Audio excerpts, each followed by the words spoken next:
And to say that I'm excited to be in this room today is an understatement. I was looking forward to give you that hug.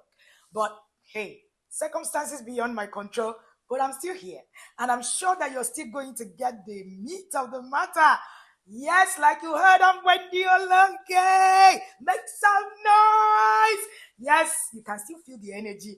Even though I'm not live, I'm live. Just hug me from the screen. It is Women's Growth Academy Conference 2026. The Amplified Woman on a mission, in motion with might. Brother. Come on now. We call her the woman leader. Who would have been better to lead and host a conference for women like this? I love it. Like we love it. Today, I've been charged to actually deliver on the subject, the amplified woman as a legacy builder, raising leaders for the future you may never see. I want to say thank you to our woman leader, Brenda, Coach B, like we like to call her. Thank you so much for all that you do. We are grateful. And thank you for bringing me here to this audience. I'm particularly excited. Even though, of course, I'm sure that by the next time my leg will be inside that hole. Are you? Yes, let's go there. Alrighty. And, when I saw this topic, I was very highly excited. Raising leaders for future you may never see. An amplified woman. Of course, we're looking at all of us in this room. Most of us are mothers or mothers to be, mentors, coaches, educators, change makers who want to raise intentional leaders. Now, how many of you are working hard? As in, you are working hard for a future you will never see. I want you to sink in. Every woman in this room, and I mean every single woman in this room, is already shaping someone who has not yet been born. As you are, you're already in that mood. Now the question is not if or will you leave a legacy or not. It is what kind of instruction you'll be leaving behind in human form. That's the question today. That's the question today. Now, there are too many things that we want to begin to look at in this conversation today. So I've broken it into about 5 modules, but short modules that is going to, help you put a lot of these things together. So we're going to be talking about the amplified woman, and then we're going to be talking about raising leaders for the future you may never see. And then we're also going to be talking about the truth about legacy. And then we're also going to be talking about the amplification. How do we do amplifications? And then we'll now be talking about how do we tie all of this, together. So let's go. Since we have only a few minutes to go, I'm going to make sure that I put it all together. I don't know why you guys gave me 30 minutes to talk. I may talk and I did not tell you guys that you should have given me like 5 hours. Don't mind me. I don't have 5 hours to give. All right. Now, amplification is not visibility, is not influence, is not money. And that's why a lot of us miss it. Amplification is encoded. What you tolerate, what you model, what you normalize becomes the curriculum for amplification. Legacy is not what people absorb accidentally. No. Now, it is from your life. It's not just what you teach intentionally. It is from your life, your curriculum, what you tolerate, what you model, what you normalize becomes a curriculum. Some of us have normalized nonsense as our curriculum. Yes, that's part of our curriculum. All right? And this is something that is very key. There is a Bible verse in 1 Samuel 16 verse 7. Say the Lord does not look at the things people look at. People look at outward appearances, but God looks at the heart. Now, amplification is not about being loud or how much recognition that you get. No, that's not amplification. It's what, how you shape the next generation. Are we going to be part of the people that will be scripturalized? That the next generation will see and they will say, indeed, there was a he, a she, there was a somebody who came. See the way we read about the women in the Bible, we read about them like, we know that they came. We don't know that we didn't know you came.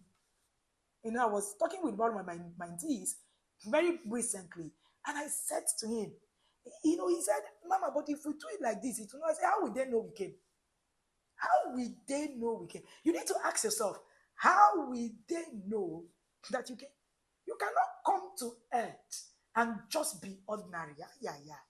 You must be able to actually have that curriculum that is being looked at in the way that will help raise the next generation of leaders. Now, raising the future you may never see.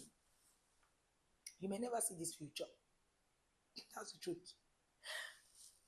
I want to show you how to intentionally leave a legacy through the lives that you touch, even the generations that you may never see.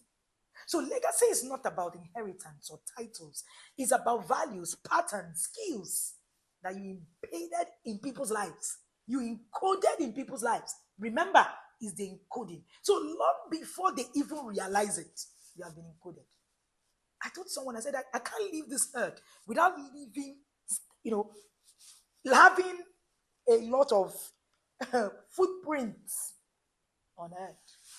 You must know that I was here. Even if I die today, you will know that I was here. That's my goal.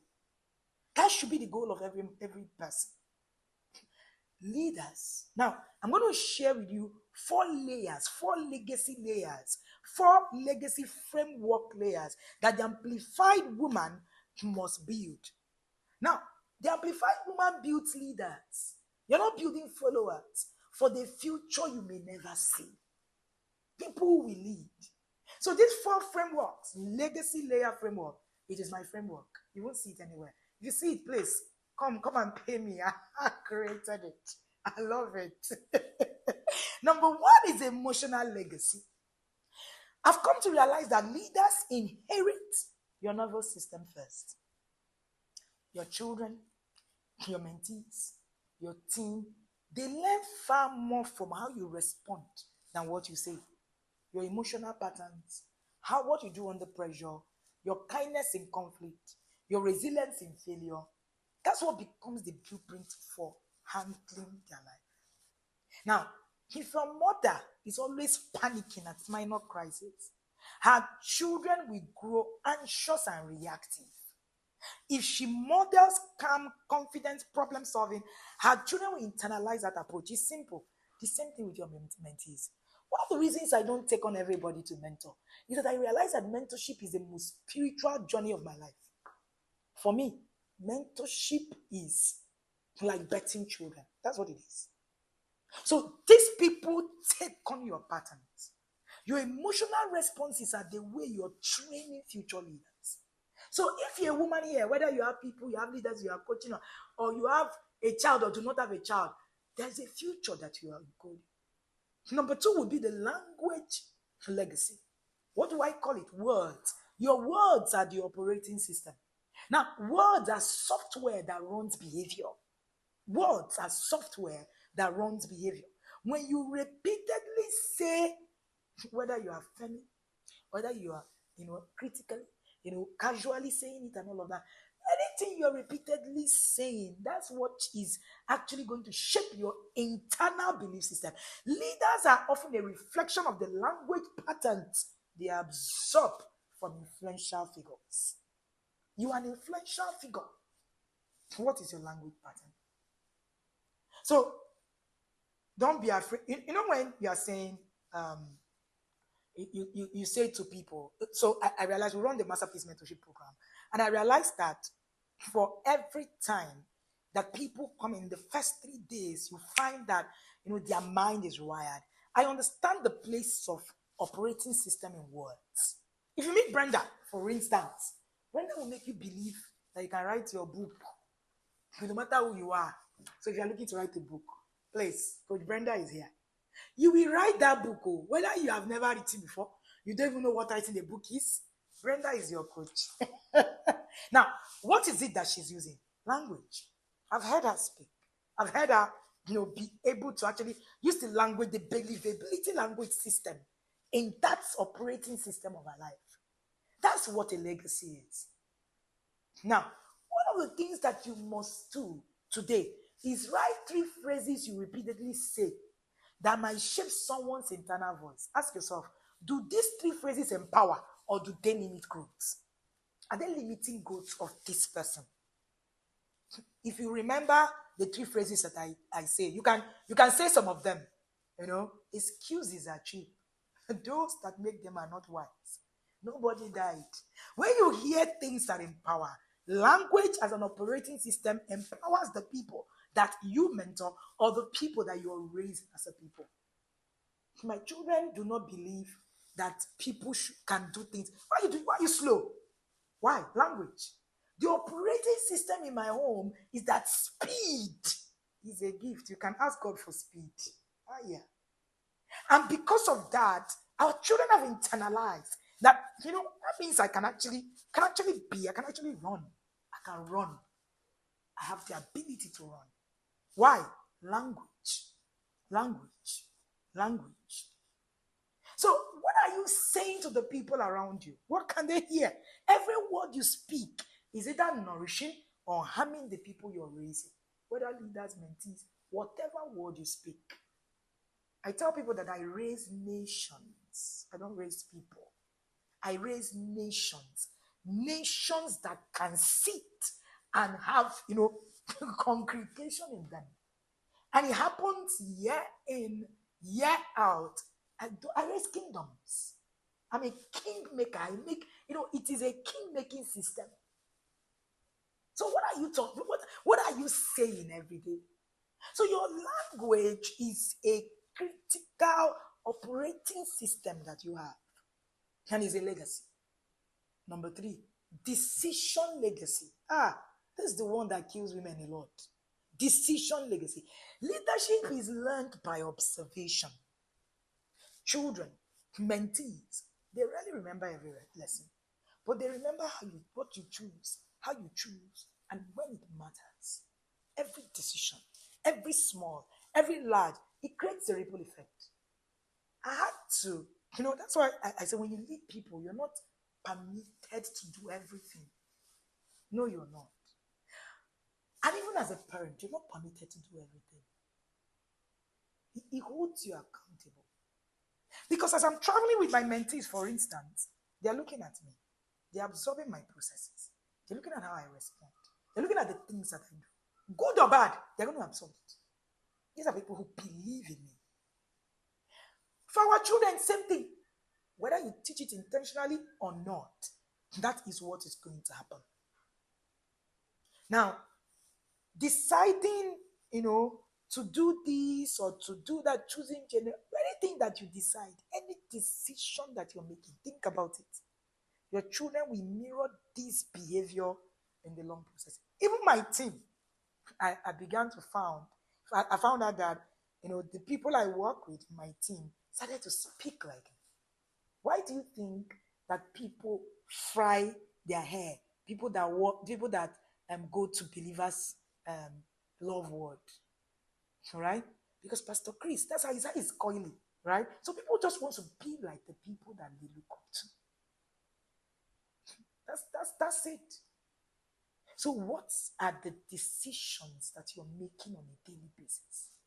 Are you making decisions because you're emotional? Are you making decisions because your husband got you angry today, and then you woke up angry, and then because of that, you're lashing out on everybody, or you don't show up? So humorously, one of my mentees told me, we're doing a review of her annual system. And, in that review of her annual system, I saw that there was a gap in a particular month. My time is fast growing. I saw that there was a gap in a particular month. And I said, why is it that your income went from here and then came that's like almost 100% crash? And she said, like 90%. And she said to me, in that month, I was having some issues, marital issues, and I needed to sort it out. And I think that, and I said, so I said, so the people you're leading, what happened to them in that month? She paused. I said, you need to grow yourself, become emotionally stable, that you are able to run irrespective. Irrespective. I share a story with you. All right, I took note of this, right in my Bible study notes. So yes, I have all manner of notes. I like to write a lot, and it's something that you would want to imbibe. So now there was a story, the story of Jesus Christ. Jesus Christ, heard that was Matthew 14:13-14. Jesus Christ heard that John the Baptist had been killed. The Bible said that he withdrew and then he deserted place alone. It tells us something. Jesus felt the weight of loss. Jesus didn't ignore the grief. He honored it. He withdrew. But in that same text, the next one thing that followed, he said, when the multitude heard, they followed him. The multitude that's his assignment. When the multitude heard, they followed him. Now, and when Jesus went out, he saw a great multitude and he was moved with compassion for them and he healed their sick. Now, keynote, grief does not cancel assignment. I share this with the women that I work with. It teaches critical kingdom principle. Personal pain does not suspend divine responsibility. Oh no, it doesn't. It's part of the decision legacy. Oh, it's part of it. Jesus did not deny his emotions, but he also did not allow grief to redefine his calling. So John died, but the message did not. So John's assignment was to prepare the way. Jesus' assignment was to be the way. Two different things. So he became the way. So John's voice was silent, but the mission needed to move forward. That is maturity. So for you to actually have decision legacy, you need to build your emotional capacity. Feeling deeply, processing honestly, but you do not abandon your posts. Oh no, you don't, as a leader. So now, notice Jesus moved back into ministry. Compassion. Pain can either turn you inward or it can make you bitter, or turn you outward and make you effective. So Jesus chose compassion over collapsing. The reason you collapse is because you don't have emotional capacity. This is not a call for emotional suppression. No, it's a call for emotional regulation. And that's why I say, if you are listening to me in this room, every leader, every woman, you need emotional intelligence as an anchor of your life. Without it, you will crumble and make wrong decisions at the things that matter.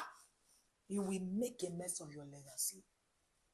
I remember one of those days, somebody was trying to, do a fast one on me, and was threatening, all manner of threatening, lawsuit of 60 million, this one, that one, and all of that. And, I called some of my mentees that were around me, and I said, you guys come, somebody that we all know together. And it was going to become very messy. And then when they arrived, they saw me in my office, seated, laughing, very calm. They were confused. I said, well, the reason I called you guys here is just so that you know what's going on, and not so that you panic. There's no need to panic.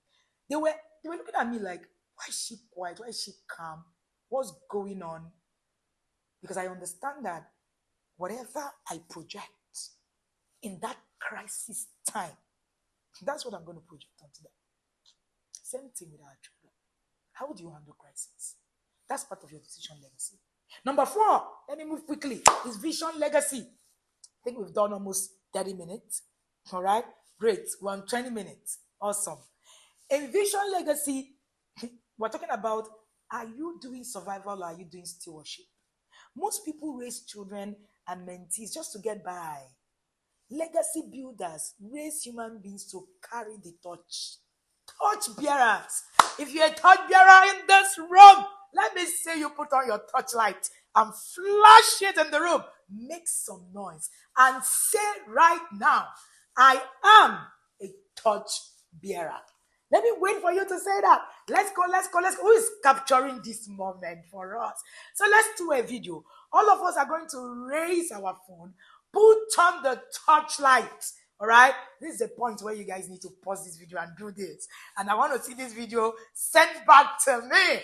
Put on your torchlight and say, I am a torch bearer and I will raise a torch bearer.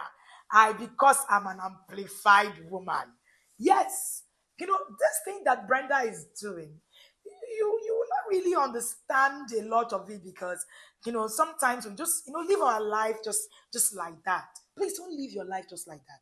Please don't. All right, please don't. I was reading the Bible in Isaiah 58:12. He said, your people will rebuild the ancient ruins and will raise up the age-old foundations. You will be called the repairer of broken worlds, the restorer of streets and dwellings. What you build today, emotionally, verbally, decisively, that's what lays the foundation of the generations you may never meet.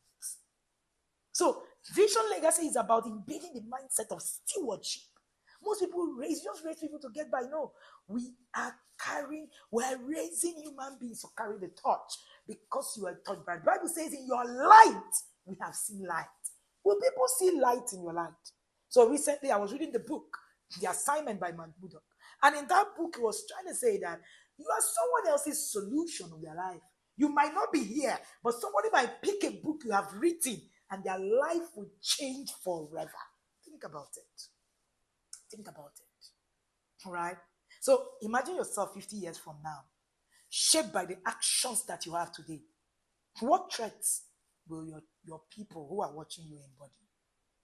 I want you to write a letter to your future leader.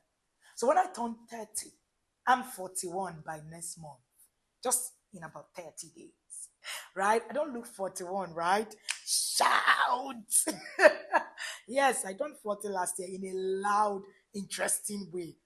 I'm not very loud in parties, but hey, people got me to that point where I needed to make loud noises with billboards in Lagos Island and all of the rest in Abuja and all of that, right? But when I turned 30, one of the things that I did was to write. I chronicled all of this in my book, The Kingmaker. One of the things that I did was to write to my future 40th self. I want you to do that exercise today. Describe the values, the habits that you hope to carry forward. Who do you want to see? If you are 40 today, ask yourself, who do you want to see on your 50th? I have a roadmap, a blueprint for my 50th already. No. I don't. Nothing is by chance. If you chance it, it will chance you. All right? What is that thing you want to see at 60 if you're 50? If you're 20, what is that thing you want to see at your 30th birthday? And I did that, and that changed the trajectory of my life. I turned 40, I looked back, and I was like, come on now, girl, you did it. You did it. And when I turn 50, I'm going to look back and say, So write to your future self. All right? Amplified women don't just teach, they encode. Don't forget that. Don't forget that. What you normalize, what you model, speaks, and what you even speak becomes a curriculum of leadership of the next generation. So, the leaders you raise, you might never see them. You might never see them. You might never see them. So my father in the Lord, Bishop David Oyedepo, the first time I came in contact with him, and this was me that have, done this, and I came in contact with him this year. I was, sitting in front of him, and he said something when he called me. He said, elephants do not give birth to anything that is not an elephant. And it struck me. This man might never even know the people that have been risen from there. Archbishop Benson, the house of blessed memory, have people like the Chris Oyakilomi, Bishop Oyedepo. These are people that he has raised in the nation. All of them, boom, everywhere, doing so well. He's not alive, but these leaders are here. Women like Kawoshika raising people that they might never see what it is that they will do with their lives by the time they're no longer here. Or maybe sometimes they're even old. Maybe they might not even know that. I see people come to me every time to say, your teachings have shaped my life. Your teachings have changed my life. But believe you me, sometimes I don't know which part. That's what legacy is about. Now, your mentees, your team, your children may forget your roots, but they will never forget your lessons. But they will never forget how safe, how seen, how strengthened they were around you. That is sinking. Think about the adult who shaped you growing up. Did you remember every rule, every lecture? Or did you remember how the person made you feel about yourself? So, legacy is emotional, it's relational, it is experimental, it is experiential. Not experimental, forgive me. It's experiential and not just instructional. So, you can't control the outcome. That's why legacy is hard. You can't control the outcome. You may invest time, model behavior, teach principles, but the people you influence, right, is the path that they're taking. That's the most important thing. So leadership impact appears decades later in ways you may never see it. But you can predict. You can't control, but you can predict where your life is going. By the time you do that letter that I said you should write to yourself, you can predict. Now, it requires a lot of invincible work. That's another reason it's hard. Most legacy building are small, they are unnoticed, they are repetitive. A gentle word today, a patient correction, a moderate reaction. The ripple effect is very small. And then it requires a lot of consistency. Under pressure, every choice, every reaction, every word, they count. Most women give their best when it's convenient. But true legacy is built when it's hard. When it's hard. When it's hard. This is very, very key. All right? So, you must do a lot of example. I was listening to a friend. He says, my high school maths teacher never knew the effect he had on me. She made me feel smart, even when I doubted myself. I became a leader in my field. It's not because of her lessons, but because of the belief she had in me. The way, if you come to me, the way I believe in you will shock you more than you believe in yourself. Because I can see where it is that you're going. A mentor, a mother, who is actually doing all of this, learning to do things intentionally. We eventually build people who are very regulated.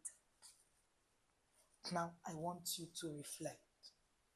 Who shaped your leadership or character in ways that you have never realized as a child? Maybe you were the mentee. So I was listening to Tara and I was listening to Tara share her story. She said, my story started from a mentorship system a doctor curated in her home, where she used to gather young people. She said T.Y. Bello was inside. She was there. They would just study the Bible. She said, that's where my mind expanded. Look at the seed that was sown by that young doctor. And look at Tara today. Can you fit it in? No, you can't. You can't. What qualities did the people model to you that you're carrying today? Are you intentionally replicating what you need to replicate for the next generation? There's a scripture that was, very, very instructive to me when I was preparing for this class. Proverbs 31:26. He says she opens her mouth with wisdom, and teaching of kindness is on her tongue. Legacy is not just knowledge. It is emotional and moral imprint of your life. Moral imprint of your life. This is very important. And then I want you to understand as we begin to round up that power is often measured by influence, titles, applause, but the amplified woman is asking a different question. And she's asking, would they survive better because I insisted? I want you to go home with this question. I want you to reflect on it. If I disappear tomorrow, who would feel stronger, wiser, braver because of me? Amplification is a faithful impact, not a visibility impact.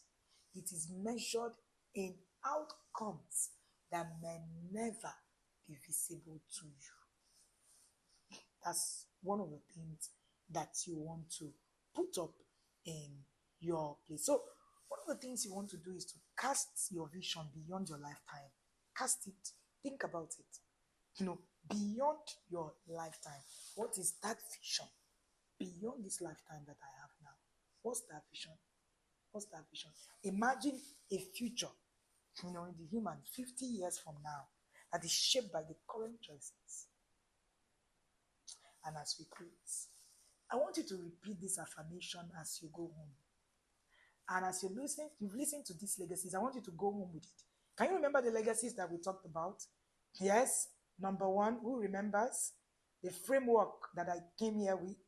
If that's the only thing remembered here. Number one is emotional legacy. Number two is language legacy. Number three is decision legacy. Number four is vision legacy.